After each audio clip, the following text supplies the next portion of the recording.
Colour দেখতে পাচ্ছি, একটা হচ্ছে একটু হলুদ টাইপের, এটা হচ্ছে লাল, এটা হচ্ছে সবুজ।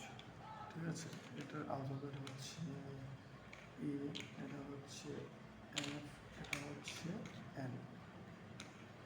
এবার আমরা যদি তিনটাকে একত্র করে তাহলে দেখা যাচ্ছে কি হচ্ছে F, F A N, fan.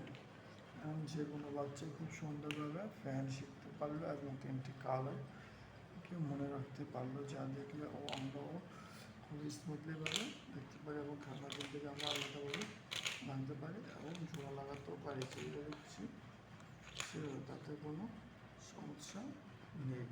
এখন একটা এল টাইপ তৈরি হয়ে গেল, যা দেখলে খুবই সুন্দর লাগবে এবং আমরা এগুলোকে ভেঙে ফেলতে পারি। তিনটে কালারকে আমরা তিনটিভাবে লাগাতে পারি, যা দেখতে খুবই সুন্দর, এবং স্মুথলিভাবে তৈরি করতে পারি। এগুলো একটা ফ্যান তৈরি হয়ে গেল। এগুলো আমরা ঘোরাতে পারি এক একটার সাথে, তাতে কোনো সমস্যা নেই। এরকমভাবে যে কোনো সময় এগুলোকে নিয়ে ফেলতে পারবো।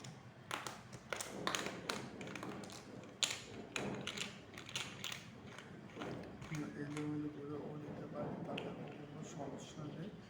যে কোনো বাচ্চারা খেলতে পারবে এবং দেখতে পারবে, তাতে